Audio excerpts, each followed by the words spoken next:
I hate that flippant comment. It's, oh, well, our young people, if they could just give up the coffee, etc., then they could do better. Yeah. And I absolutely disagree with that notion.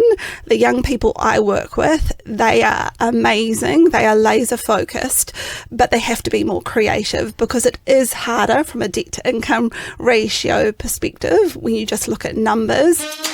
Welcome to Where's My Money? One man, $1 million of debt, one podcast to find a way out. Welcome to another rip snorter of an episode of the podcast that we like to call Where's My Money? The Kiwi Dream, we're all trying to live it.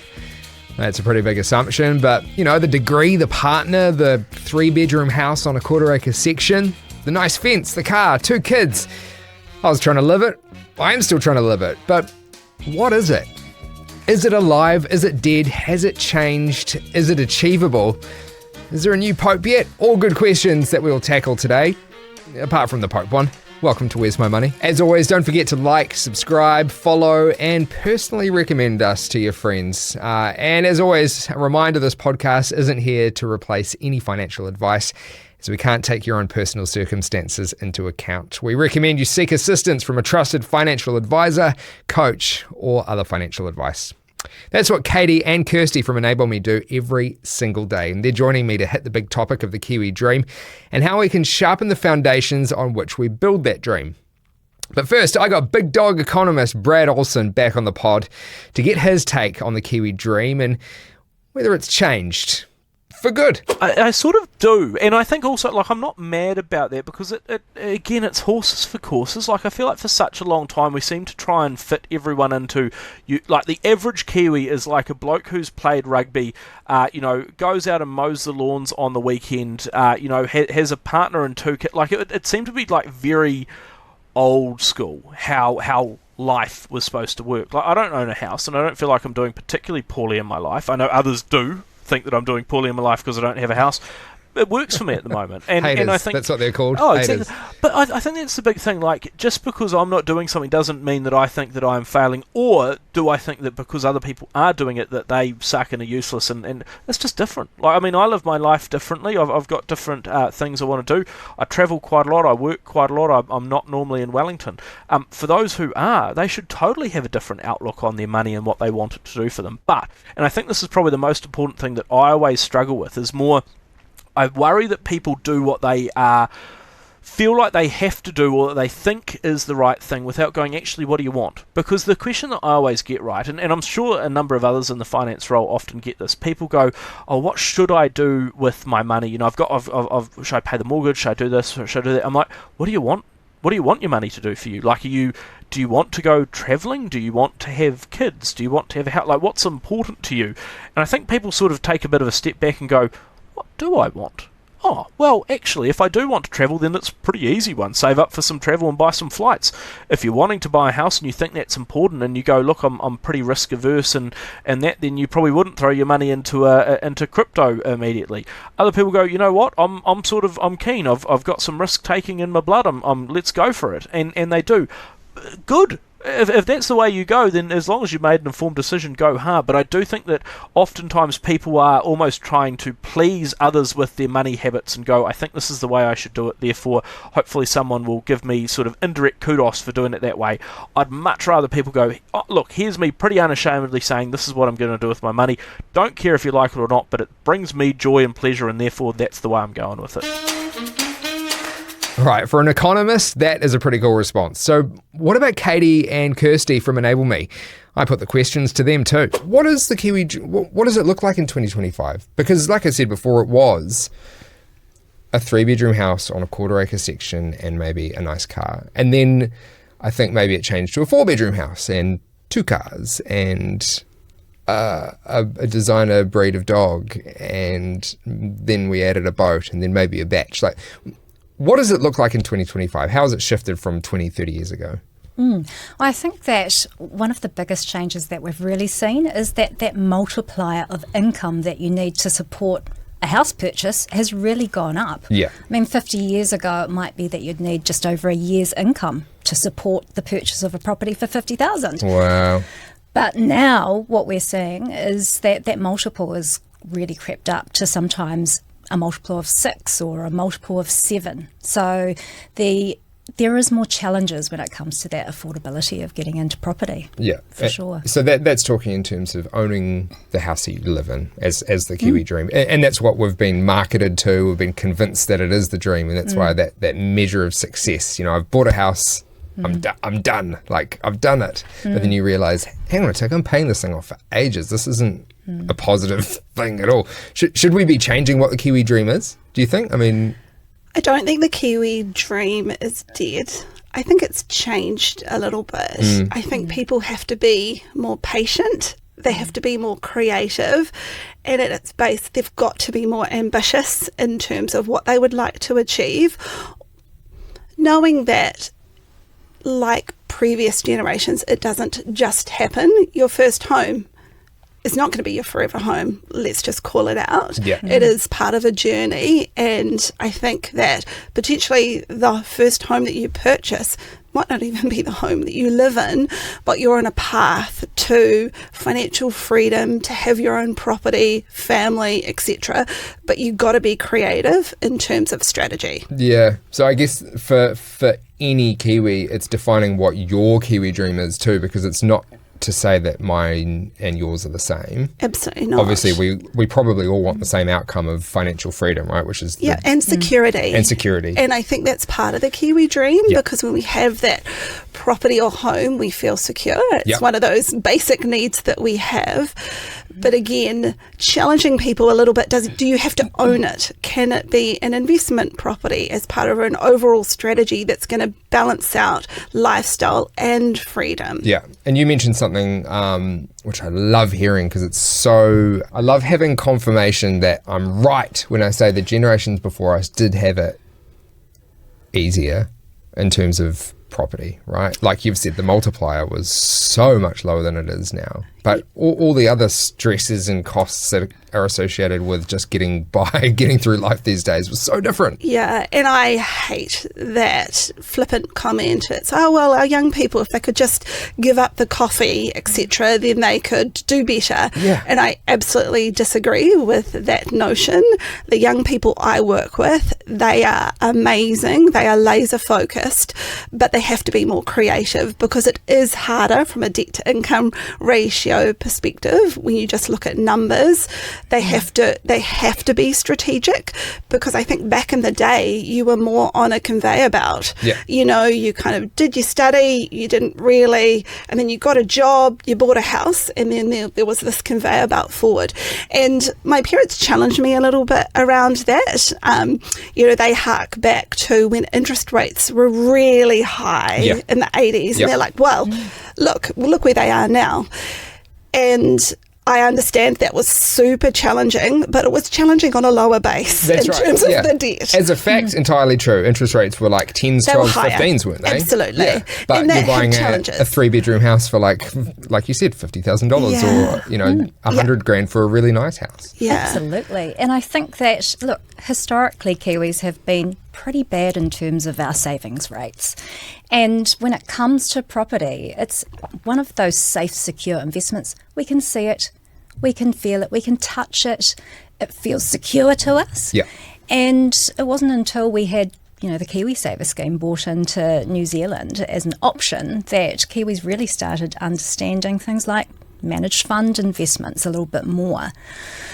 Look, I also think we're a DIY population. We love getting out to Mitre 10 to pick up the tools and do some work, and so that adds to, I think, our investment in that we love property. We can do stuff to it. No, it's a romantic thing to, Absolutely. We've bought a weatherboard home, but we're going to whack a new kitchen in there and put a deck on the back. My father-in-law's going to help me build it. Like, there is that romance around home ownership, because it's yours. Like you said, you can see it, you can feel it. It's the roof above your head, but then you can add value to it by personalising it and making it more appealing to the next buyer. But even that's becoming hard, because people have so much debt tied up in their houses that they can't afford to then do the renos to add the value to move up but for what? To get more debt for another big house? Like it's a bit of a trap now. Yeah, and I think that it's, like you said, coming back to what is your vision for your life? Yeah. What are your goals? And really understanding that, because I always use this example. I've got some lovely clients who had this magic rental property near Takapuna Beach. They could never afford to buy it in terms of what it would cost the resultant mortgage. So instead, they've got a really reasonable rental that they're paying. They've bought their first property in Hamilton. They don't want to live necessarily in Hamilton. They've got this beautiful rental. They've got flexibility as well. They'd like to travel. So they've bought their first home as a rental. Yeah. I think that's really smart because it gives them that balance in terms of lifestyle.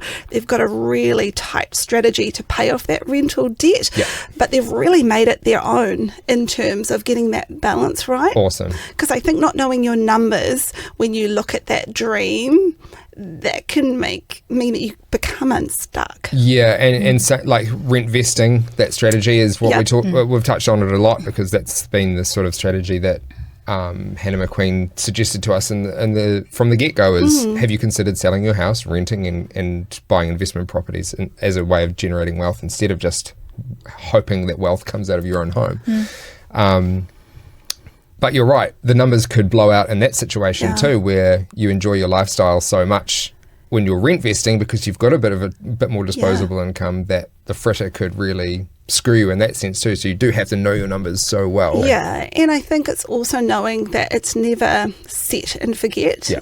So we're looking at buying a second property now. That was never the goal, to lock and leave that one property. Again, it's called a property ladder for a reason. Yep. So again, understanding your numbers, channeling what's left over really productively. And I think that balance is super important as well, in terms of being able to do nice things that are important to you, but also making progress. So true. And to be honest, in my book, there's a lot of romance in terms of just ringing up your rental manager and saying the toilet's broken. I love that for my clients as well. So yeah, Absolutely. Pros and cons. Totally. So okay, we're talking about property.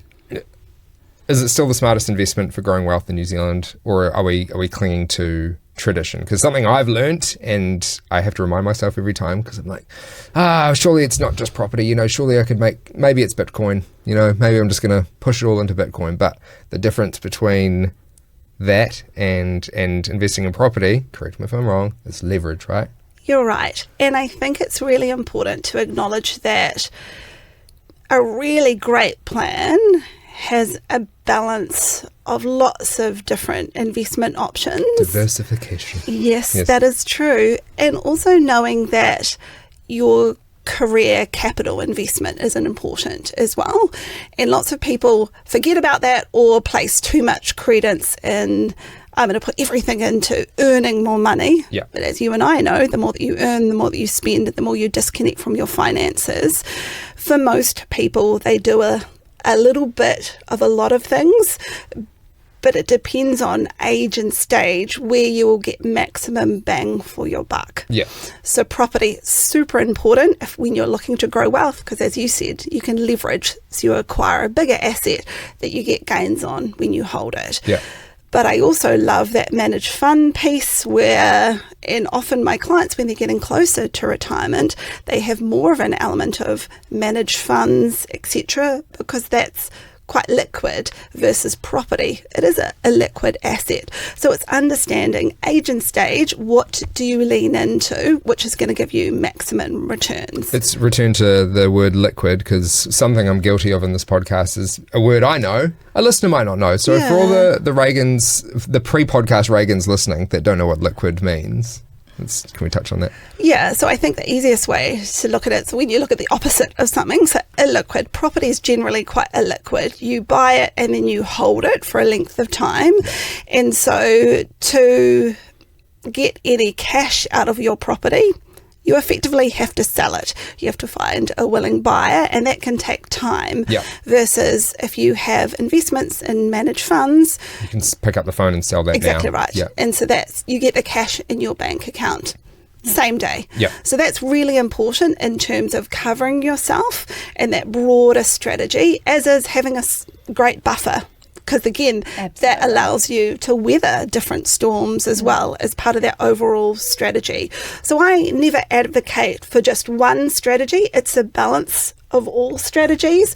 But again, if you're looking to grow wealth, you lean into property because you can leverage, and there's a window of time where the bank will lend you money to buy property. As you get older, that kind of closes. And that's because you're approaching retirement, your chance of paying that off through employment gets smaller and smaller. That window kind of gets... You're dead right. And it's a responsible thing in terms of the banks, which is legislated. Because they're so responsible and they want to look after us so much. Yeah, I love the banks. Aren't they cool? Look, as a property investor as well, passionate about property, any opportunity to speak about it, leverage has really worked for me. Showing my age a little bit here, but I remember... No, this is good though, because that means you're a success story. We're not just talking in numbers up here that don't mean anything. Walk the talk. Yeah, and I think that's super important when you get advice from someone, because I think, if I'm honest with you, people sniff hypocrisy. Have you done this? What are you doing? So I love that. Yes, I mean, it used to be, look, when I first started investing, negative gearing was the way to go. You could offset the losses against your property, against your personal income, and that was a real draw into property. Also, you could get into property with a 5% deposit. Yeah, sometimes lower, right? Sometimes lower than that. So, look, if you're adding that deck to your own property, all it's doing is it's allowing you more equity that you can leverage against in order to invest into property. Borrow more money to make that money work harder, to then borrow more money to make that money work harder. Rinse and repeat. Exactly. On paper, it all makes sense, but quite often when you're in the situation and you feel stuck, it can be hard to see all these things, and that's why going and seeing a coach like yourself, a strategist, is so key, because you can look from all angles and see the stuff that Joe Blogs or Reagan with a huge mortgage can't see those options sometimes. So it's really helpful. All right, so if you've listened to the podcast, you'll know all the reasons we bang on about property. The returns across a long period of time, speaking in general terms, had the most consistent growth and way less risk across certain periods of time. That's not an absolute, but without looking into the future, because we can't yet, history tells us property is pretty reliable. So let's do some role play. I'm Mike. Nice to meet you. I want to buy some property. Any old house will do, right? That's going to be really dependent on what your time horizon is. It's going to be dependent on how much the bank is willing to lend to you. But it's not a matter of jumping on Traby and going, that'll do, let's just get on the ladder. Yeah, what's your strategy? What's your goal?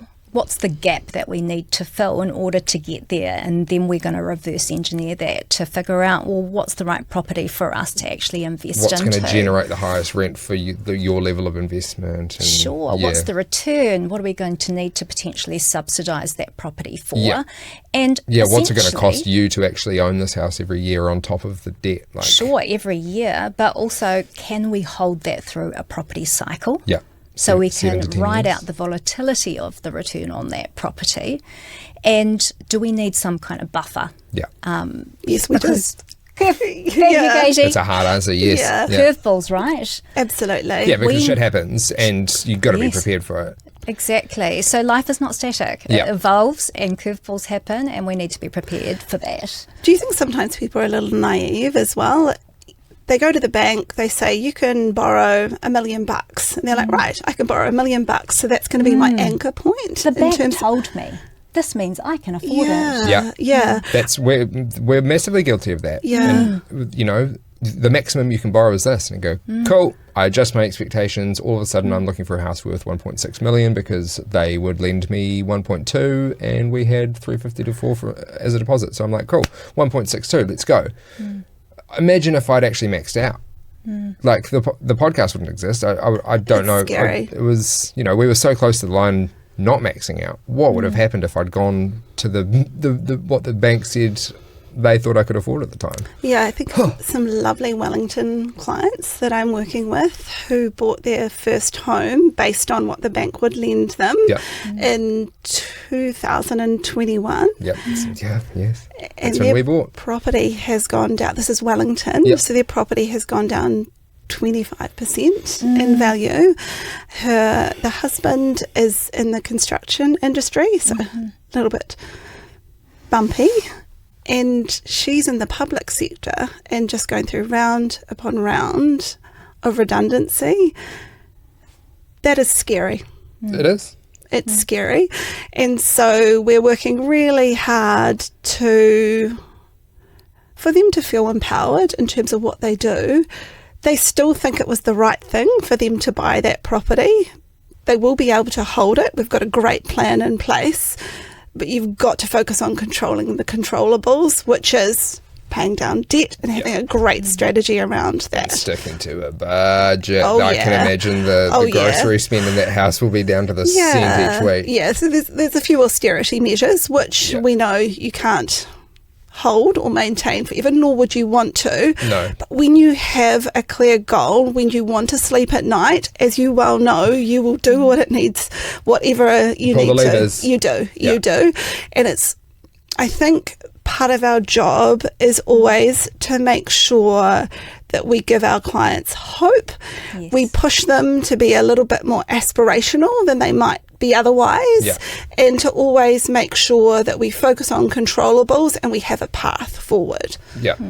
And I guess if you're talking about ambitious goals, then does that mean you're opening them up to more risk potentially? Because I think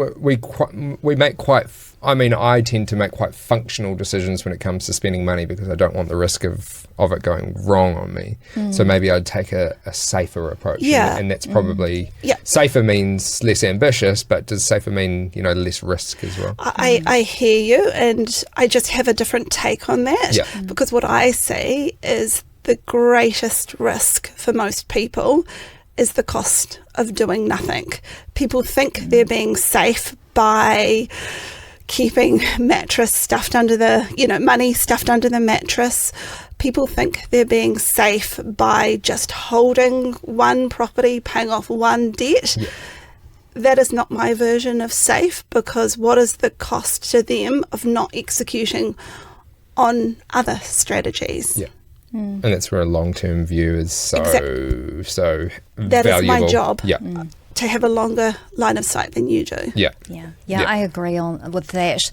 And I would say a good 70% of clients that I'm seeing at the moment, that common problem that they've got is we were relying on that 3%, 3.5% interest rate that we got post-COVID. Yeah, 2021 candy rates. And actually the reason we're struggling now is because we've been fixed on a 7% rate, and that doesn't roll off until the end of the year or until the middle of next year. And there is some comfort, I know, with some of my clients that they've got equity sitting within their property, and that's made them really comfortable. Yeah.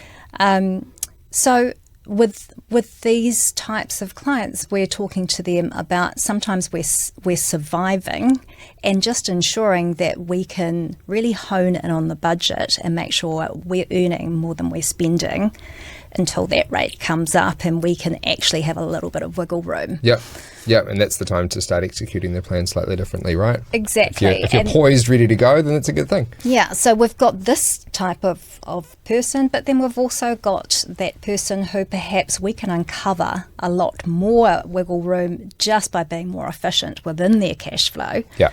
So we can afford to be a bit more ambitious at that stage. Okay, if we're building our ambition as potential property tycoons, you've got to have strong foundations. Clear goals, check. Understanding your time frame, check. Good habits and a budget, maybe. We all know we should probably cut down on takeaways and coffees and avocado on toast, blah, blah, blah. But are there some other tricks out there we might be missing? Maybe so I can keep Netflix and Disney Plus? For me, the bugbear is bank fees. Right, okay. And look, to be fair, I've worked in banking a lot of my years. Yeah. But paywave fees, credit card fees, yeah, all of the things that are not going to cause you any pain by cutting them out, but literally it's a habit change for you that can actually save you quite a bit of money. It's such a good point. I mean, if a household spends 20 grand on groceries a year and there's a 1 to 2%, 2 to 2.5% sometimes. Yeah, that's a really good point. No one lazy money. It is. Why are we being charged for that? I reckon that's bullshit. Yeah. many things. Totally. Challenge. Well, do you think when it comes to credit cards, that's a good question too, because we are still using our credit card for our spend just for the Air Points thing. I would, Not drinking the Kool-Aid yet, quite. I know. We can't get away from it. It's still too enticing to, you're going, budget for it, you idiot, and cut the credit card up into pieces. Correct. Yeah. Sometimes there's baby steps, right? It's all about balance. That's right. Yeah. So what I'm going to challenge you to do is to not spend food and groceries, any takeaways or any kind of foodie spend on your credit card. Okay. You will do better. Great. I promise you. Make it a weekly amount. Once it's gone, it's gone. You've got, a 5-year-old?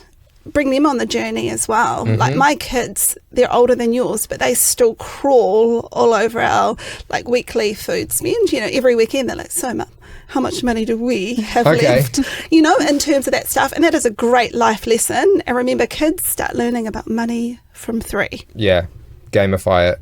Turn it into a little challenge. Look, we can't actually fight human behaviour, right? Exactly right. Because we've got sometimes a massive limit on our credit card.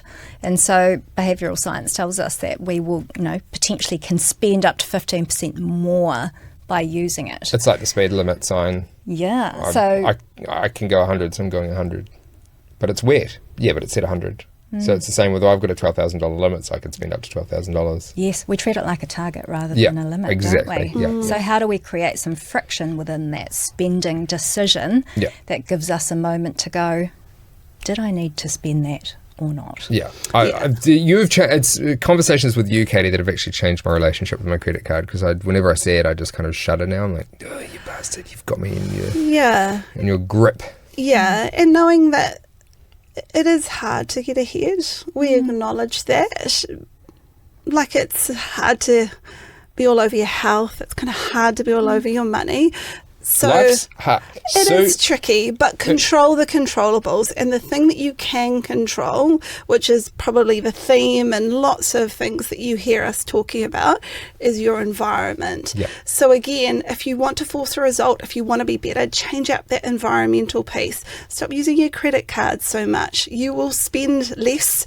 Therefore, you have more left over to clear debt, save for a house, invest. It just follows. But hoping for the best is not a strategy. Yeah. Nor is consuming lots of information around money. So I always challenge people when they listen to us, when they come for a consult, what are the lessons you're going to catch to put in place? Because knowing all this stuff, whilst nice, it doesn't change your situation. Yeah. We've got to focus on action. So it's how do we distill that, and what is relevant to our situation? Which is interesting, because this podcast is all about so many different little tidbits of information, right? Like, we're in season 3. There's a lot to take on. Absolutely. My story, other people's stories, all these. But what this, I hope, leads to is people taking action, picking up the phone and getting an expert, to go, well, help me here. Yeah. This is what I want to achieve. How do I get there?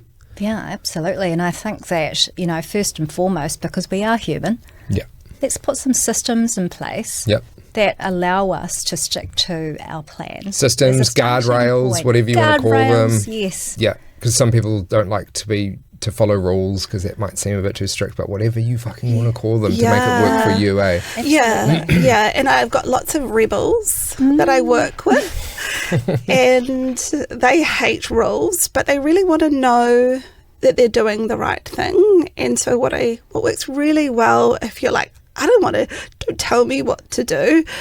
Often it's understanding, well, what are my options and what are the consequences of different options?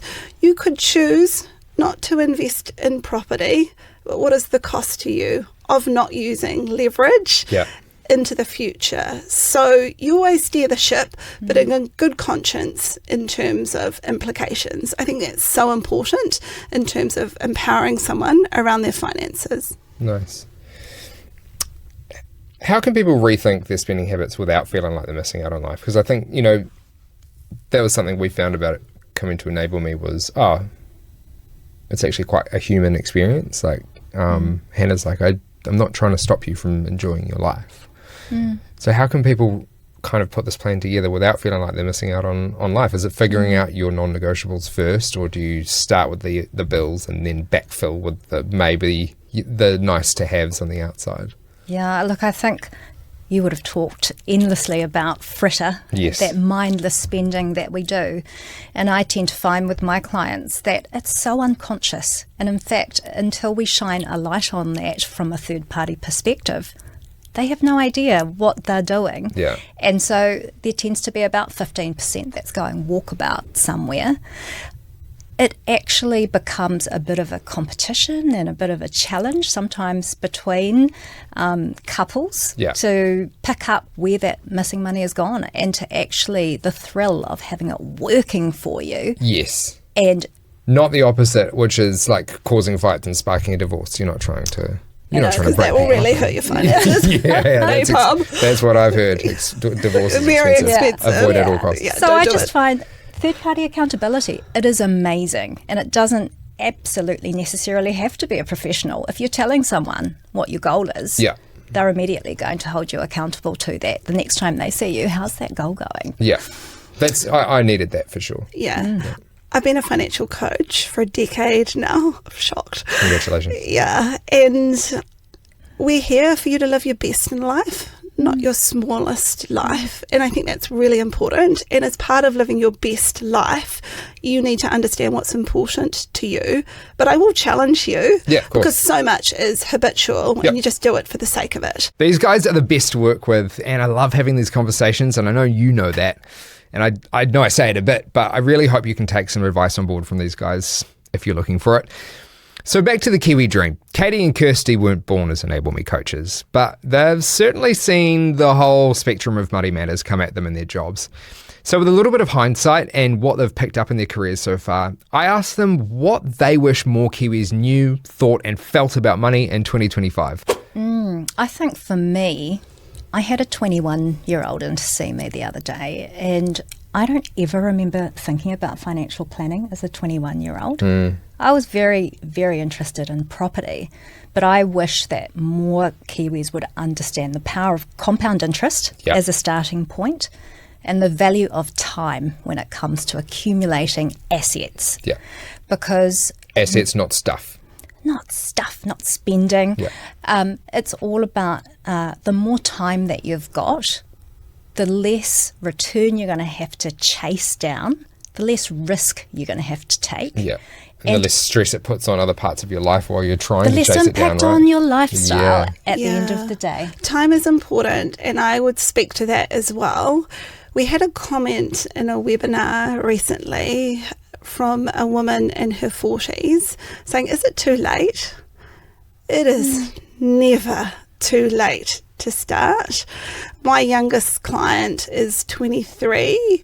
I think my oldest client is about 78. It is never too late.